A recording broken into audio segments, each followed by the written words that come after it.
Morning बच्चों, 12th class home science. आज बच्चों हम आपको पढ़ाएंगे रोग क्षमता, यानी जो इम्यूनिटी सिस्टम होता है हमारा, वो किस प्रकार का होता है और कितने प्रकार की हमारी इम्यूनिटी सिस्टम होते हैं और किस प्रकार से हमारी इम्यूनिटी होती, उस किस प्रकार से हमारी स्ट्रॉन्ग होती, इन सब चीज़ों के बारे में हम पढ़ेंगे और इस पर हम इम्यूनिटी की डिफिनेशन भी पढ़ेंगे। तो आइए बच्चों देखते हैं।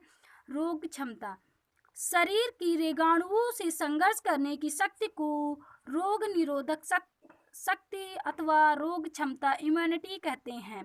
इसके तो क्या कहते हैं, जो हमारी रोगाणुओं से संघर्ष करती है, जिसको हम रोग शक्ति मतलब कि रोग निरोधक शक्ति भी कहते हैं और रोग क्षमता कहते हैं। इंग्लिश में इसको इम्यूनिटी कहते हैं। तो जो हमारे रोगाणुओं से लड़ती उसको हम क्या कहते हैं, इम्यूनिटी कहते हैं या रोग क्षमता कहते हैं।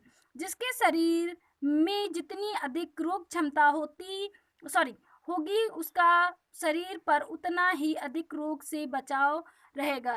क्या होता है, जितनी अधिक लोगों के अंदर रोग क्षमता होती है उतना ही अधिक लोग वो क्या होते हैं, वो लोग मतलब कि जो रोगों से है उनकी बचत होती है। जितनी अधिक उनके अंदर रोग प्रतिरोधक क्षमता होती है, मतलब कि सरल शब्दों में जितनी व्यक्ति के अंदर रोग मतलब कि अधिक क्या होते हैं, रोग प्रतिरोधक क्षमता होती है, वो क्या होते हैं, वो उतना ही रोग से बचे रहते हैं।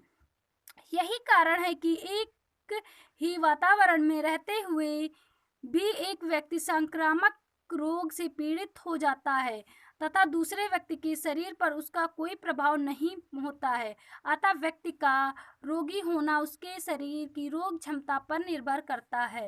रोग क्षमता 3 प्रकार की होती है। अब क्या होता है, अगर एक ही इन्वायरमेंट में कभी कभी होता है, एक ही घर में और मतलब कई लोग रहते हैं, तो उसमें क्या होता है, सभी लोग तो बीमार नहीं पड़ते, कुछ लोग क्या होते बीमार पड़ जाते और कुछ लोग एकदम ठीक रहते। तो ये क्या है, उसमें उनकी रोग प्रतिरोधक क्षमता क्या है, वीक है, और जो मतलब कि जो बीमार नहीं है यानी उनकी रोग जो इम्यूनिटी होती है, रोग प्रतिरोधक क्षमता होती है, वो स्ट्रॉन्ग होती है। अब क्या है कि कितने प्रकार की, यानी हमारी जो इम्यूनिटी होती है वो 3 प्रकार की होती है, यानी रोग प्रतिरोधक क्षमता होती है 3 प्रकार।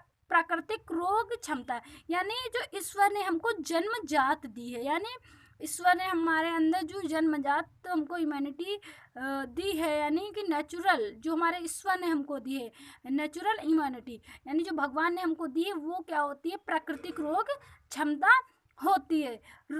शरीर में रोगाणु अथवा उनके प्रभाव को नष्ट करने की स्वाभाविक शक्ति को प्राकृतिक रोग क्षमता कहते हैं, जो स्वाभाविक होती है, यानी हमारे अंदर ऑलरेडी विद्यमान होती है, तो उसको हम क्या कहते हैं, प्राकृतिक रोग क्षमता कहते हैं। ऐसी स्थिति में उसके शरीर में रोगाणु विरोधी तत्व भरपूर मात्रा में होते हैं। क्या होते हैं, उसके अंदर क्या होते हैं, जो एंटी टॉक्सिन होते हैं वो बहुत ही मात्रा में, यानी रोगाणु विरोधी तत्व जो होते हैं बहुत ही भरपूर मात्रा में, बहुत अधिक मात्रा में होते हैं, जो संक्रामक रोग होने से शरीर की रक्षा करते रहते हैं। जो संक्रामक रोग होते हैं वो क्या करते हैं, उससे लड़ते रहते हैं और हमारे इस बॉडी की रक्षा करते रहते हैं। यह रोग क्षमता जन्मजात होती है। ये क्या होती है, हमको जन्मजात, यानी जो हमारा जन्म होता है ये हमारे अंदर जन्मजात होती है। किसी पूरी जाति विशेष में भी विशेष प्राकृतिक रोग क्षमता देखी गई है। जैसे अफ्रीका की मूल निवासी निग्रे जाति पीले ज्वार यानी येलो फीवर से अर्थात मुक्त होते हैं। अब क्या होता है, जो अफ्रीकन लोग होते हैं वो क्या होते हैं, पीत ज्वार उनको कभी नहीं होते, यानी वो हमेशा उनको ऐसी इम्यूनिटी सिस्टम यानी इम्यूनिटी उनके अंदर है कि जो पीत ज्वार होता है उनको कभी नहीं होता, यानी वो कभी पीत ज्वार से मतलब पीड़ित नहीं होते हैं। इसका कारण इसमें इस रोग के प्रति जन्मजात प्राकृतिक रोग क्षमता का होना ही है। अब क्या है, जो वहाँ के लोग हैं बीमार नहीं होते, तो मतलब कि पीत ज्वार नहीं होता, तो उसकी क्या है, जन्मजात प्राकृतिक जो रोग क्षमता है इस रोग के प्रति सजग है, यानी उन लोगों में ये रोग मतलब कि रोग हो ही नहीं सकता, क्योंकि उनको जन्मजात ये प्राकृतिक रोग क्षमता मिली है पीत ज्वार के प्रति।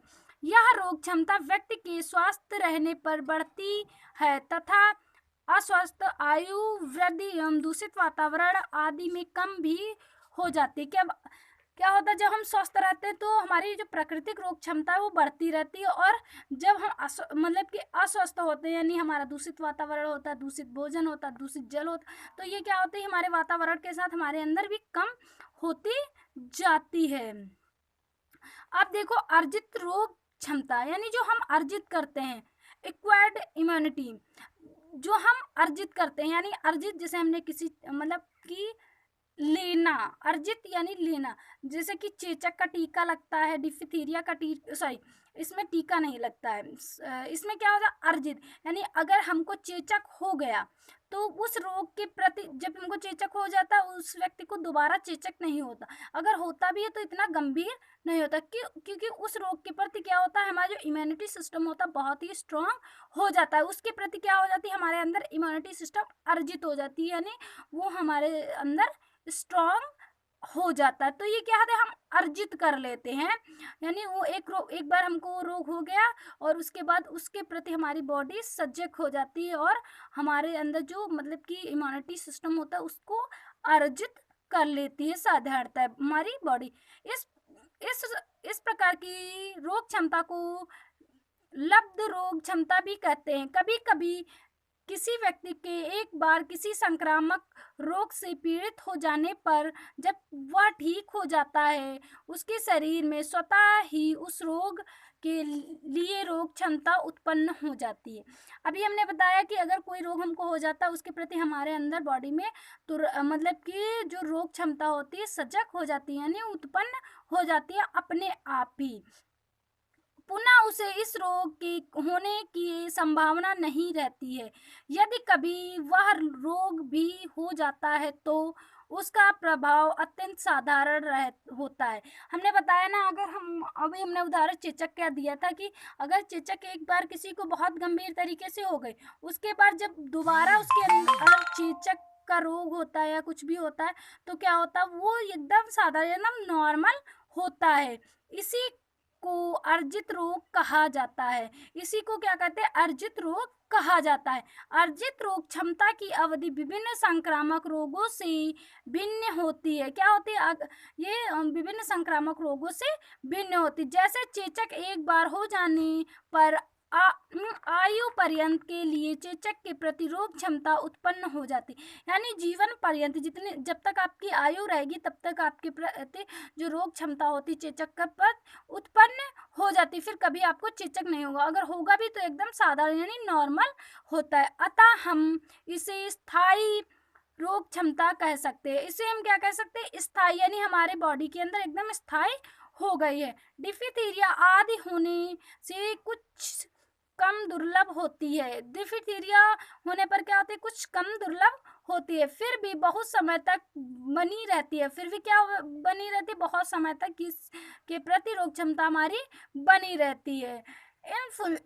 इन्फ्लुएंजा आदि होने पर इसकी रोग क्षमता थोड़े पैमाने के लिए प्रभावी रहती है। इन्फ्लुएंजा आदि होने पर क्या होता है, थोड़े पैमाने पर ये हमारी बॉडी को प्रभावित करती है। इससे अल्पकालिक रोग क्षमता यानी शॉर्ट प्रीडो इम्यूनिटी कहते हैं, यानी अल्प यानी शॉर्ट में जो होती है अल्पकालिक रोग क्षमता कहते हैं। कृत्रिम रोग क्षमता, अब कृत्रिम, आपको पता है कृत्रिम चीजें क्या होती है, जो मानव बनाता है, यानी मानव, अब मानव ने क्या किया, टीके बना दिए, तो क्या हुआ, उसके प्रति हमारे क्या होते, वो टीके क्या होते, उसमें हमारे रोग प्रतिरोधक, यानी अगर हमको टिटनेस का टीका लगा या फिर हमको चेचक का टीका लगा, उसके प्रति क्या होती, चेचक के प्रति, टिटनेस के प्रति, पीलिया के प्रति, डिफिथीरिया के प्रति, खसरा के प्रति, ये सब क्या होते हैं, हमारी जो रोग प्रतिरोधक क्षमता होती है उसको बढ़ावा दिया जाता है, यानी वो क्या होते हैं, हमारे अंदर उस रोग प्रतिरोधक क्षमता को डाला जाता है। जैसे कि हमको मतलब कि टिटनेस ना हो, पोलियो ना हो, इन सब चीज़ों से जो हम टीका लगवाते हैं उससे हमारे जो दवाइयाँ होती हैं, मतलब रोग क्षमता होती है उसके प्रति सजग हो जाती है और उनसे मतलब कि रोग मतलब कि लड़ती रहती है।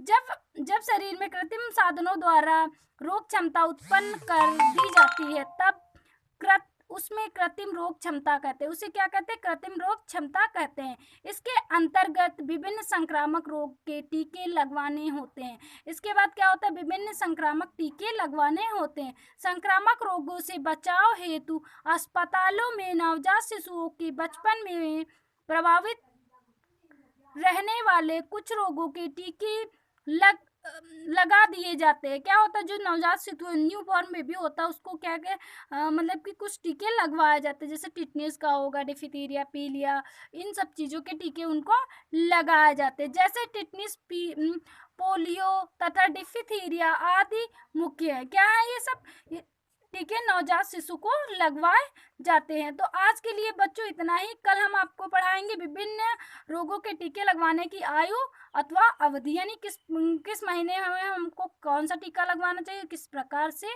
और कितनी आयु में लगवाना चाहिए। तो आज के लिए बच्चों इतना ही। धन्यवाद।